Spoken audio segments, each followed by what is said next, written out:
With a pounding head, you stepped outside the building. It had been a busy day at the Pizzaplex.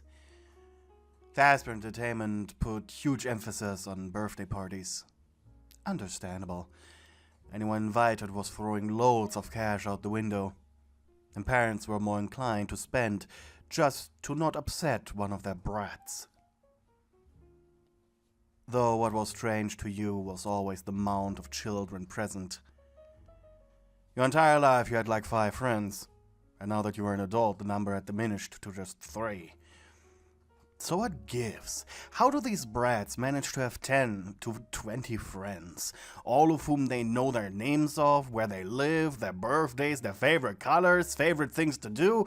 How was that possible? You barely managed to remember your own birthday. God damn it, you were jealous of little Isaiah, little Harry, little Susie, and little Jermea. Well, maybe not that girl, Cassie. No, she did get a free makeover from Roxy herself, after no one showed up to her birthday. It was incredibly awkward keeping up your facade during that moment. According to your contract, you were meant to always be jolly and see the good in everything. And all you really wanted to do was hug that girl and say sorry to her, even though it wasn't your fault no one came. Man, did it make you a terrible person for thinking that this was still your favorite moment of the day, simply because you had to do the least? Thank God that animatronic saved the day off. You've been in an even worse mood right now. Thank God the wolf animatronic saved the day, or you'd be in an even worse mood right now. You were an animatronic wrangler and birthday party waitress. Your stage name was Miss Nancy. And that's what every animatronic referred to you as such. You were dressed in an almost slutty bunny costume that was super tight. It actually made you feel a little naked, thanks to its tightness. Your face was painted to be more fitting with the costume. As an animatronic wrangler, it was your duty to identify whenever one of the machines was about to go haywire. Intervene and find a customer-friendly way to get the robot out of there. They could have their little fits in private.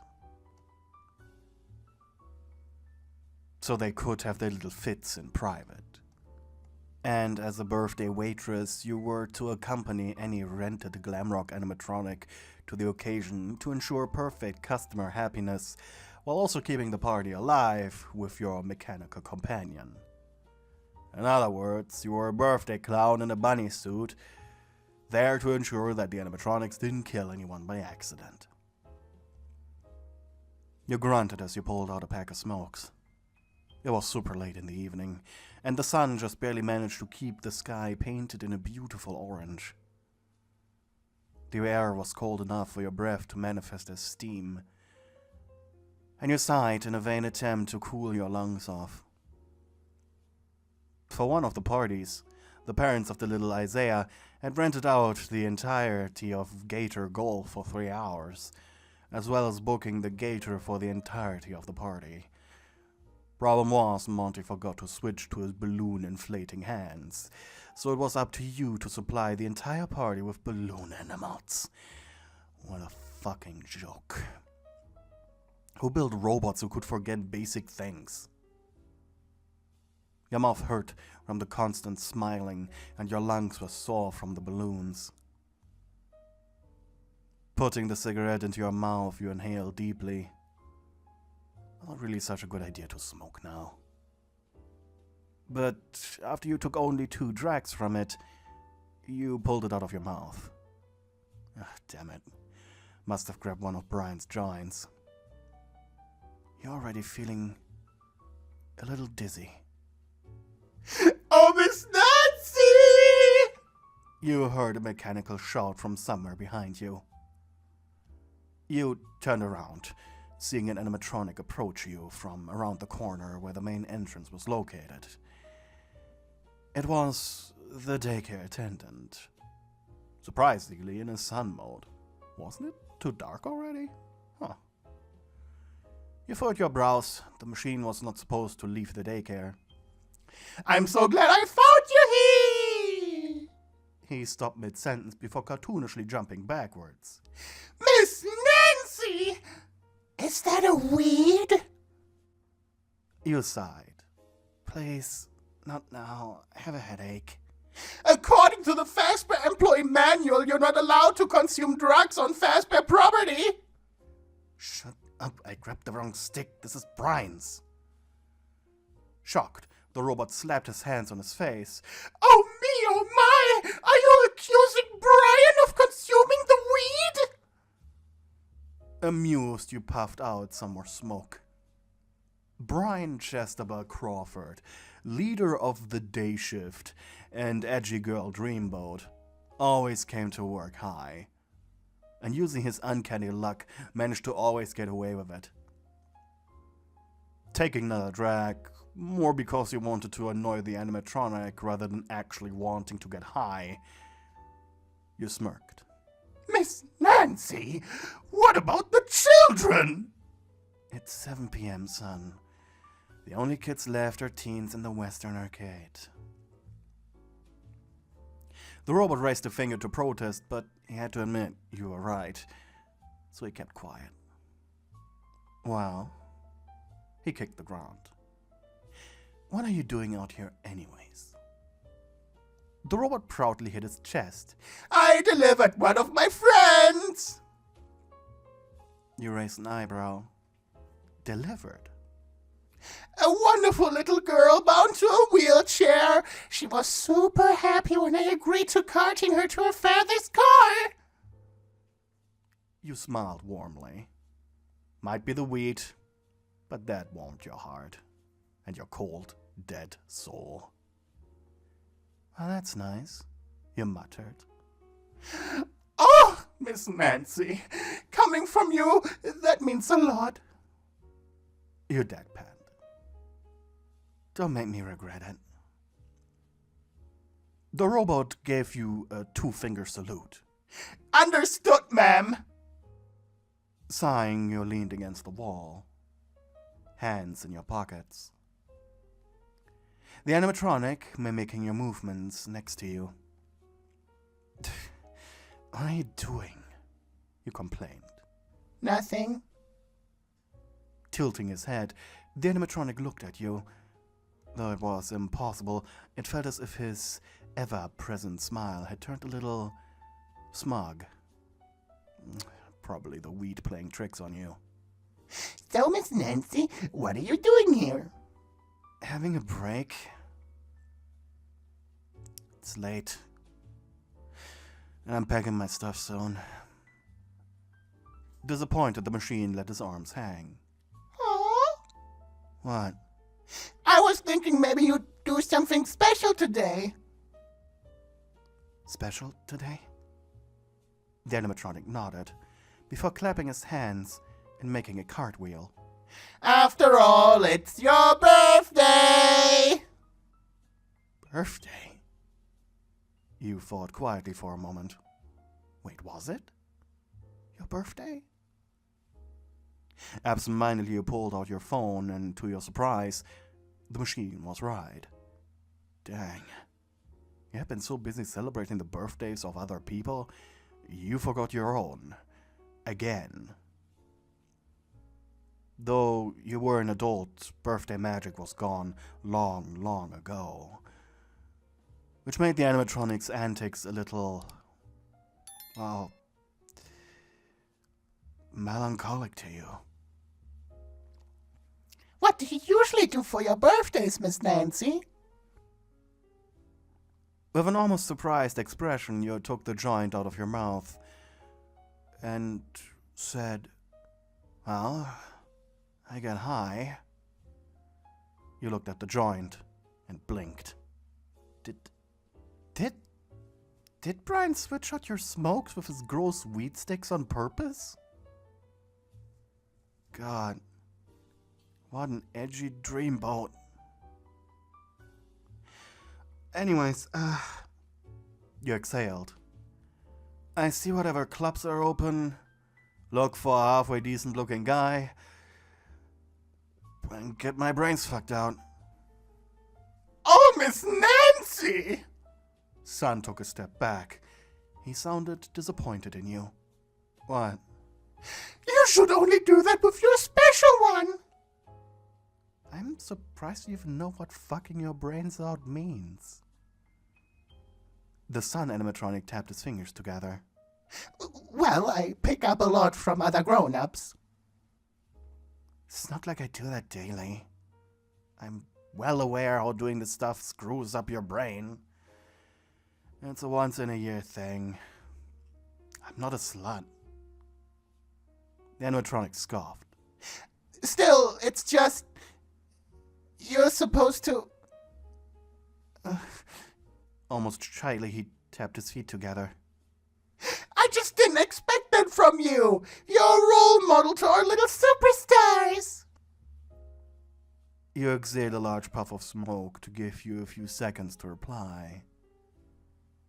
You of course spoke of Miss Nancy, your character, not you, the person behind the face paint.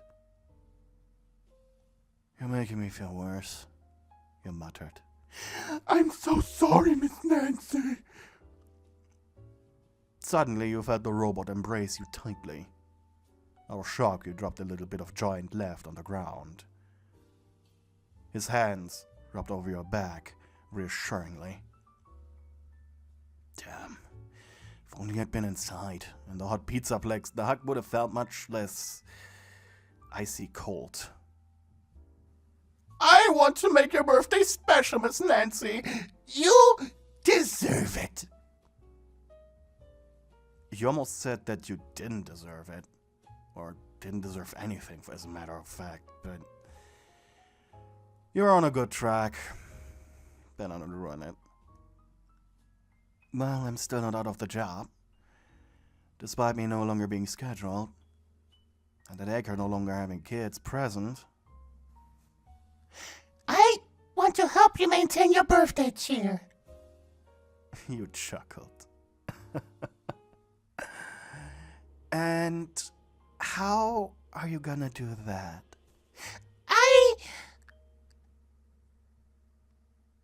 I don't know.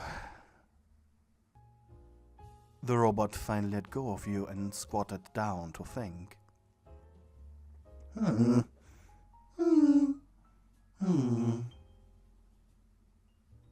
You know, you could help me thinking.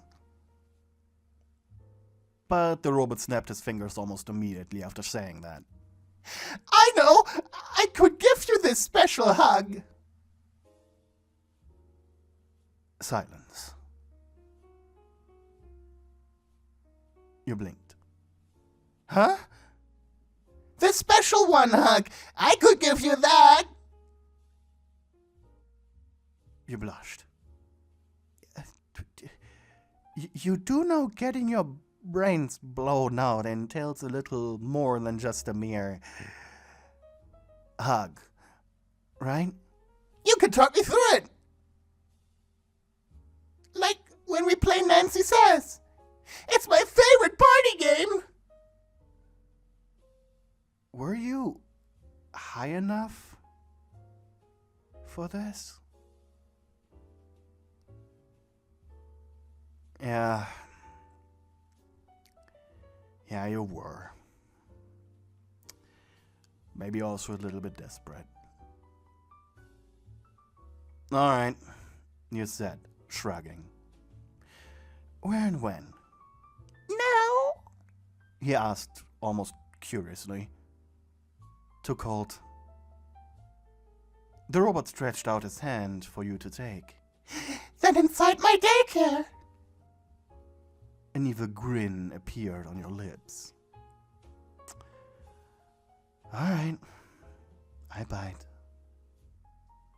You took Sun's hand and allowed yourself to be taken by him to the superstar daycare. Once inside, you pulled him into the arcade, knowing there weren't any cameras. So how do we do this? He said, but as he turned to face you, he watched you unzip your costume. Oh. He sounded surprised. What? I have to be naked for this, just so you know. I just didn't know bunnies could take their pelts off. You smirked. I'm a human. Actually, that explains a lot. Huh. Beneath the relatively thin layer of cloth, you are dressed in your underwear. So why do you have to get naked? I'm not naked yet. Yet? You put a finger on his lips. You're the one who wanted this in the first place now. Do as Miss Nancy says, okay? The robot blinked. You turned around, holding up your hair. Miss Nancy says, open her bra. The machine hesitated for a moment, but then your toes curled as you felt his still cold fingers touch your back. He fiddled with the hooks, and moments later, the mild pressure of your bra was released from your chest. You smirked. Good boy. Next, Miss Nancy says. You turned around and squeezed your chest with your arms. And with a lewd expression, he said, fondle them.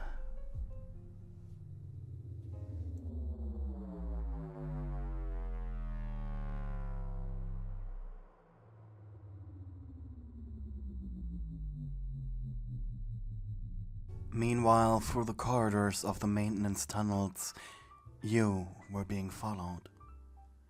A predator had set its eyes on you the moment you had wandered through the dark, damp hall to the emergency exit, in front of which you were having your smoke.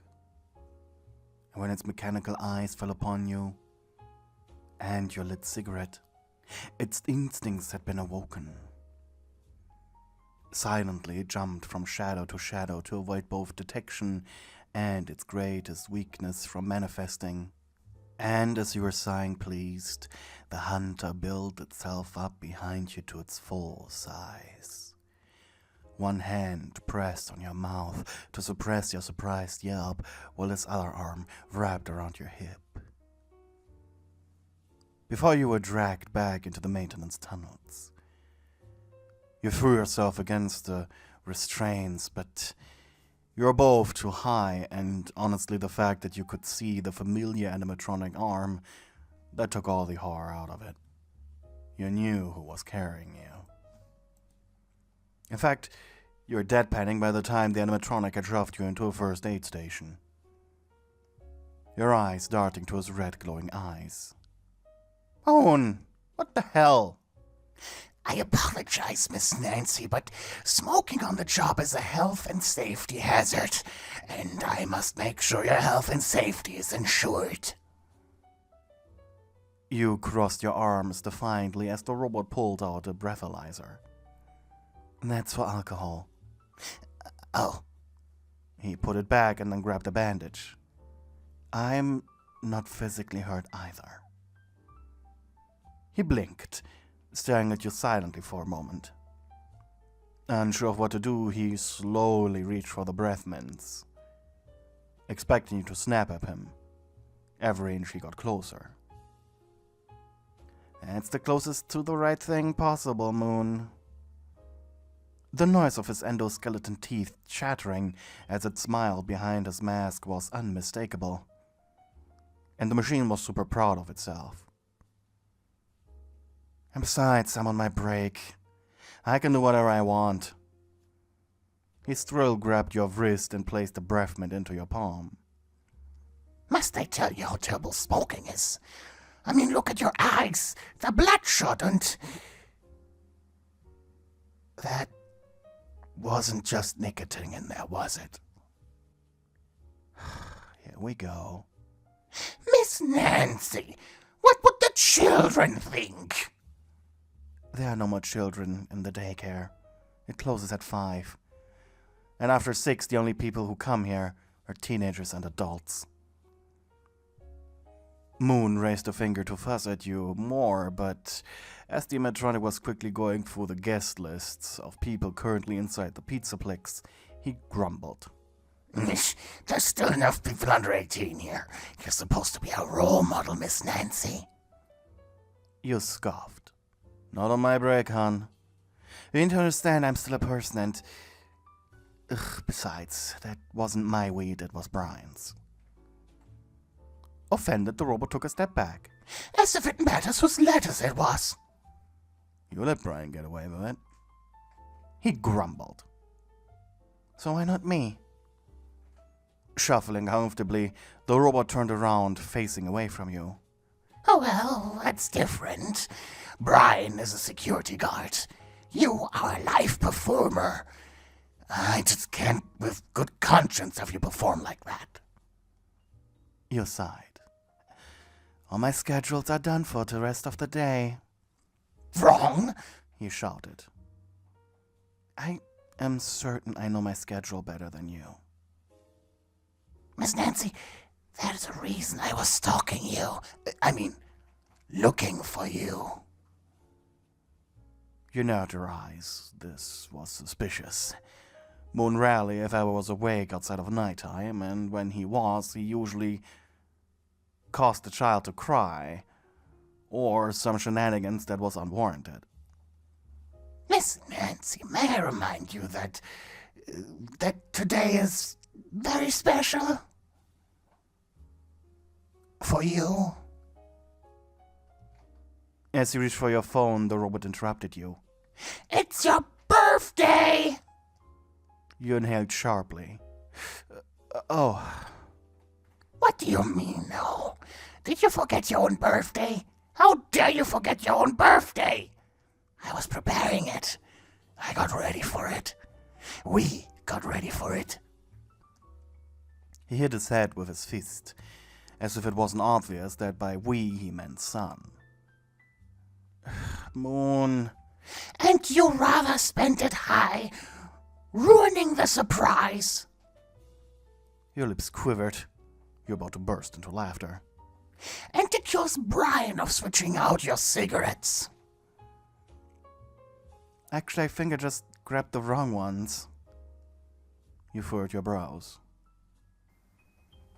Or do you think Brian switched out my cigarettes for his joints as a birthday surprise?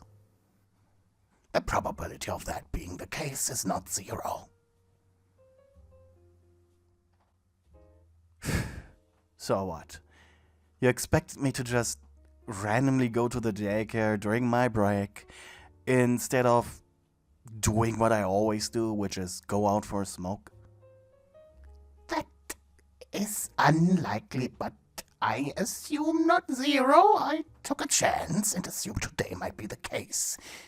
Because it's your birthday. A special occasion. You furrowed your brows. Moon, all this time with Brian and the night shift is screwing with your brain. Brian Chesterbill Crawford was a laid-back hottie with long black hair and green eyes. He also was leader of the day shift, and everyone in the Plex knew he came to work high, and somehow managed to not only keep this high until the end of his shift, but also have both perfect work efficiency and attendance, and that's why he usually got away with it. Alright, Moon. What did you and Son plan?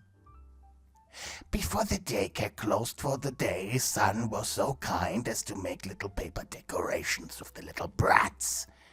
All for today. After it closed down, I spent the last hour setting everything up.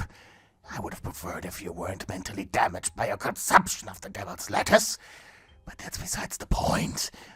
Please, Miss Nancy, accompany me to make this birthday extra special for you. You deserve it. You exhale through your nose sharply. It's just been a very long time since someone took my birthday so serious. Usually I just get high, go to some club, get drunk, go home with the first guy who doesn't look like he's gonna record us banging, and that's it. Oh, by Afton, Miss Nancy, language! You chuckled. Or what? He crossed his arms. I will still respect you too much to for anything in your way. You are my favorite employee, and that's why I'm going out of my way to do this. And you're ruining it by being smug. Okay. I'm coming with you. Though, as you opened the door leading into Rockstar Row after you walked through the maintenance tunnels together with the robot, Moon hissed at the light that came through it, and you opened a nearby vent cover. Miss Nancy, meet me at the daycare. All this light is disgusting. What kind of demon would even want to survive in that? You chuckled at his annoyance before turning to the direction which led to the Superstar daycare. Luckily, on your path, you weren't interrupted by anyone, as most teens at this time were in the Western Arcade, and the shift change was happening soon, which also was usually your time to clock out, but it also was the reason you didn't meet any employees.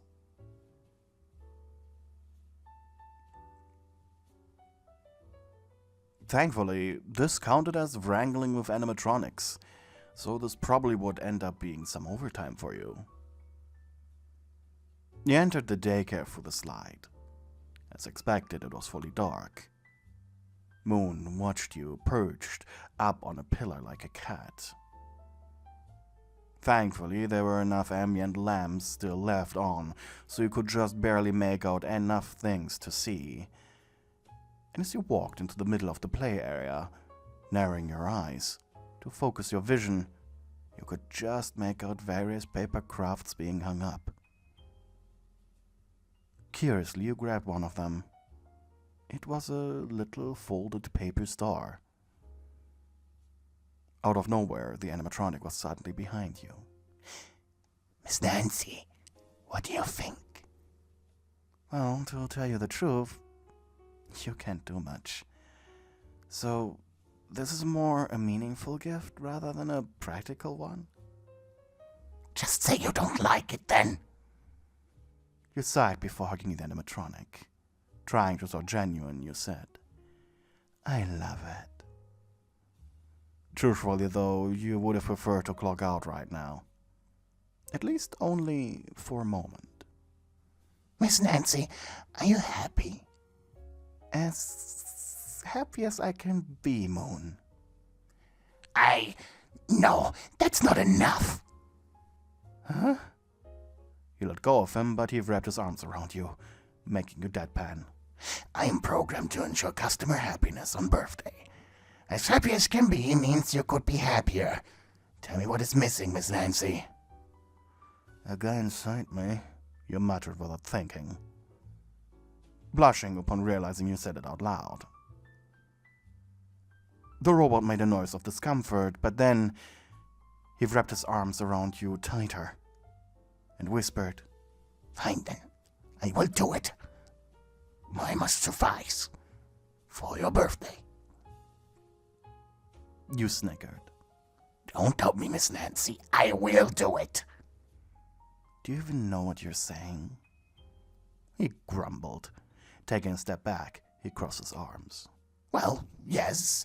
In fact, I do. It is on my list of things I'm not allowed to do. And I need to understand what I'm not allowed to do, or else I might do it by accident. So, yes, I know what we're going to do now.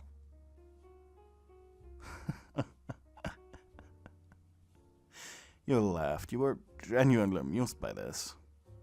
But then you shrugged and turned around. All right, then. Grab my zipper, if you really mean it. With shaking hands, he took the metal bit and pulled down. You made a gulping sound as you peeled yourself out of it. Hands on your hips, Moon looked at you. You aren't wearing underwear under that costume. It's pretty tight as it is. He hummed shyly. You are skipping too many steps in this process. I don't know what to do now. You stepped before him. Tapping one of his hands, you placed it on your chest. Just be a little creative. Your toes curled as he squeezed your flesh tightly. You let out a sharp sigh, and he blinked. He couldn't help it. He liked the noises you were doing. Just one thing, you said, turning away and kneeling down to take out your phone. I need to play some music. My favorite love-making music. I have a playlist. Why? You deadpanned as you looked at him. I am not fucking an animatronic without listening to Guns N' Roses. Thank you to the people who are supporting me on Ko-fi. You guys are keeping me alive. Special thank you to my lovely channel members Anura, Chloe Rombo, Cherry Red Bunny, These Nuts, Nicodemus D, Cat Cove, Kaya Abyss, Bit, Zings, Melofia, Sleep Town, Hella, Next Wrist, AJ Anime Girl, and Hopeful. Your support is greatly appreciated, my darlings.